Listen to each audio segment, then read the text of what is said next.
Hi friends, இன்றைக்கி என்ன பார்க்க வரோம்னா ரவா உப்புமா தாங்க செய்ய போகிறோம். அதுக்கு இது மாதிரி ரவாவை நான் ஒரு 1/2 கிலோ ரவா எடுத்திருக்கேன். அதுக்கு பாருங்கள், இந்த ஜண்டாவில் போட்டு சலிச்சுக்குங்க. ரவா சலிக்கிற கண்ணன்னு இருக்கும், அதில் போட்டு இது மாதிரி சலிச்சு எடுத்துக்கோங்க. இதுக்கு தேவையானதுன்னா இதெல்லாம் வந்து தாளிக்கிறதுக்கான தேவையானது தக்காளி, வெங்காயம், பச்சை மிளகா ஒன்று போட்டுக்கோங்க. கருவேப்பிலை எங்கள் ஊரில் கிடைக்க மாட்டேங்குது, இருக்குது, ஒரே பூச்சியாக இருக்குது. மல்லித்தலை, அதுக்கு தேவையானது கேரட் மட்டும் போட்டுக்கோங்க. இப்போ இதை வந்து வறுத்துக்கணுங்க.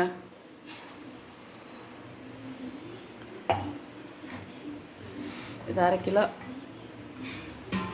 இது வறுத்ததுதான் சொல்லுவாங்க. இருந்தாலும் நம்ம வந்து வறுத்துக்கணும். வறுத்தா தான் நல்லாயிருக்கும். அதாவது ஒன்றோட ஒன்று ஒட்டாது சாப்பிடும்போது. அதனால் வந்து ஒரு கடாயில் போட்டு வறுத்துக்கோங்க. அதாவது பொன்னிறமாக நம்மளுக்கே தெரியும், அந்த ஸ்மெல் வரும் கொஞ்சம். அதாவது சுண்டுன மாதிரி இருக்கும், அந்த சுருங்கின மாதிரி இருக்கும். அந்த ஸ்டேஜில் வந்து நீங்கள் இறக்கிக்கணும்.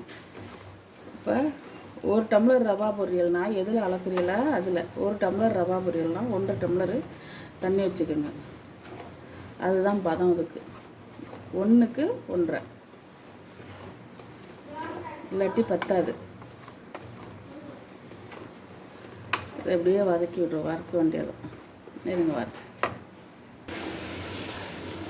பாருங்கள். வறுத்தாச்சு. இது மாதிரி வரணும். ஒன்றோட ஒன்று ஒட்டக்கூடாது. அது கொஞ்சம் சுருங்கி இருக்கணும். அந்த மாவு வந்து கொஞ்சம் சுருங்கி இருக்கணும். இது வறுத்தாச்சு. இப்போ நம்ம ஒரு பாத்திரம் வச்சுக்கலாம். அதில் எண்ணெய் விட்டுக்கலாம் தாளிப்பு காண்டி. இப்போ சட்டி காஞ்சிச்சு. இல்லை கடுகு போட்டுக்கலாம்.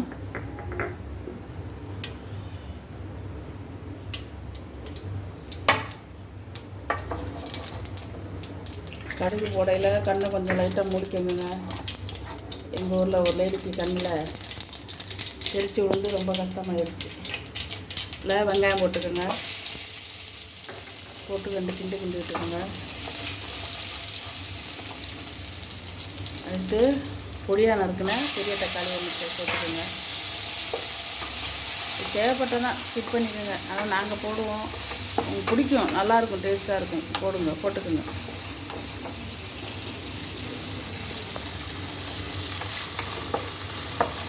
சாப்பிடாத பிள்ளைங்க கூட சாப்பிடும்.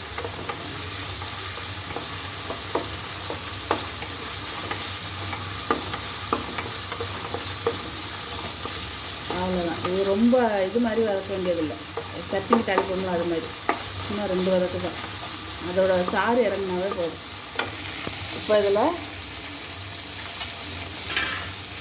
கருவேப்பிலை, பச்சை மிளகா போட்டுக்கோங்க. நான் 1 தான் போட்டிருக்கேன், உரப்பாக இருக்கும் அப்படின்னு. காஞ்ச மிளகா போட்டாலும் கொஞ்சம் நல்லாயிருக்கும்.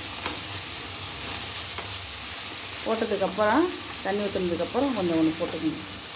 இப்போ இதில் 2 கேரட்டு சீவி வச்சுருக்கேன். இதை வந்து 2 வதக்கி விட்டுங்க. ரொம்ப வதக்குனா நல்லா இருக்காது.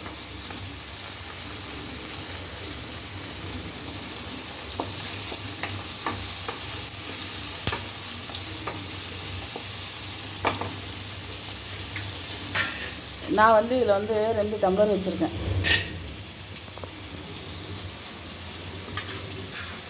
2 டம்ளருக்கு வந்து 3 டம்ளரு நான் வந்து தண்ணி ஊற்ற போகிறேன். அதாவது சில ரவா வந்து பெருசாக இருக்கும், சிலது சின்னதாக இருக்கும். அதுக்கு தகுந்தபடி பார்த்து ஊற்றிக்கங்க. வேணுன்னா கூட அப்புறம் கொஞ்சம் தண்ணி ஊற்றிக்கலாம்.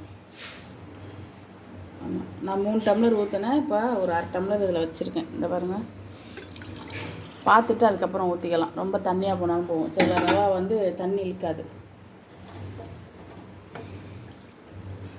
அவ்வளோதான். இதில் வந்து இப்போ உப்பு சேர்த்துக்கங்க. கல் உப்பு போட்டுக்கோங்க.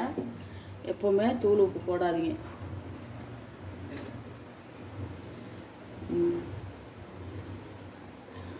அரை உப்பாகவே போட்டுக்கோங்க. அரை உப்பாக போடுங்க. எல்லாத்துலேயும் வந்து அரை உப்பாக சேர்த்துக்குங்க. இப்போ தான் என்னென்ன சுகரு உப்புங்கிறாங்கள, அதனால உப்பு ஆயிலு இதெல்லாம் வந்து அரையாகவே போட்டு சாப்பிடணும், நம்ம ஹெல்த்துக்கு நல்லது. இது கொதிக்கட்டும். தண்ணி கொதித்து வரையில் நம்ம போடுவோம். பத்தாட்டி சிலது தண்ணி இஞ்சும் சிலது இஞ்சாது. அதனால் பார்த்துக்கிட்டு ஊற்றிக்கலாம். இதை வந்து நம்ம ஒரு மூடி போட்டு மூடிக்கலாம். நல்லா கொதிக்கணும். கொதிச்சதுக்கப்புறம் நம்ம போடுவோம். நல்லா கொதிச்சிருச்சு பாருங்கள். இப்போ வந்து கருவேப்பிலைங்க மல்லித்தலையை போட்டுக்குவோம். இப்போ இதில் வந்து கொஞ்சம் கொஞ்சமாக போட்டு தான் கிண்டணும். எனக்கு கை ஆள் இல்லை, அதனால் நான் அப்படியே கொட்டிட்டேன். கொட்டிட்டு இப்போ கிண்டுங்க. கிண்டும் போது தெரியும் தண்ணி உறிஞ்சிருச்சா இல்லைன்னு பார்த்துக்கிட்டு நீங்கள் மேற்கொண்டு இருக்கிற தண்ணியை ஊற்றிக்கலாம். பாருங்க, எனக்கு இப்போ தண்ணி பத்தலை, அதனால் வந்து இந்த தண்ணியை நான் ஊற்றுறேன்.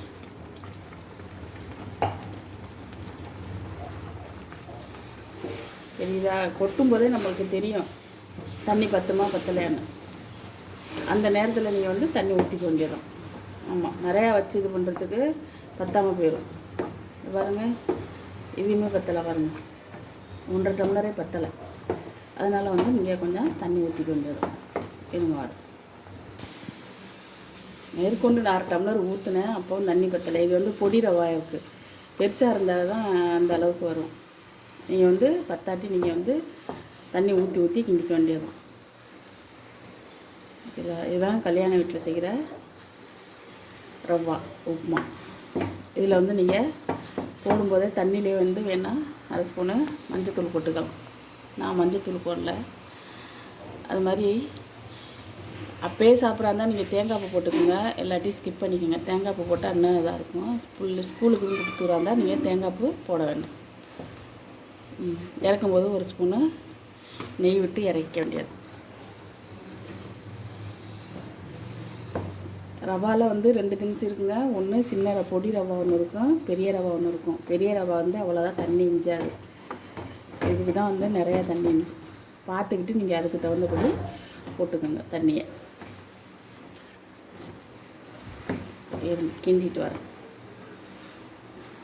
கல்யாணம் விட்டு ரவா உப்புமா இதுதான்.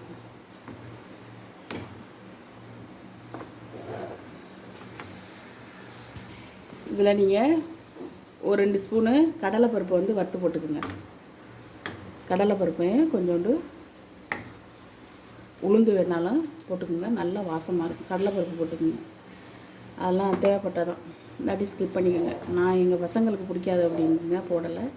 கடலைப்பருப்பு, தேங்காய் பூ, மஞ்சத்தூள் இதெல்லாம் உங்களுக்கு தேவைப்பட்டால் போட்டுக்குங்க, இல்லாட்டி ஸ்கிப் பண்ணிக்கோங்க. போட்டால் இன்னும் செமையாக நல்லா டேஸ்ட்டாக இருக்கும். அவ்வளோதாங்க, ரெடி ஆகிடுச்சு. பெரிய ரவா இருந்தால் நல்லா உதிரி உதிரியாக வரும். பாருங்கள், சின்ன ரவா வாங்குறதுனால இது வந்து நான் ரேஷனில் வாங்கினதாங்க. எங்கள் ஊரில் ரேஷனில் கொடுத்தா, அதான் சரி போட்டுடலாமே அப்படின்ட்டு போகிறோம்.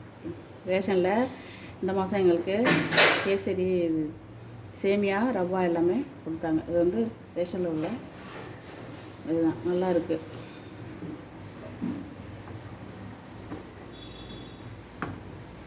அவ்வளோதான், செஞ்சாச்சு.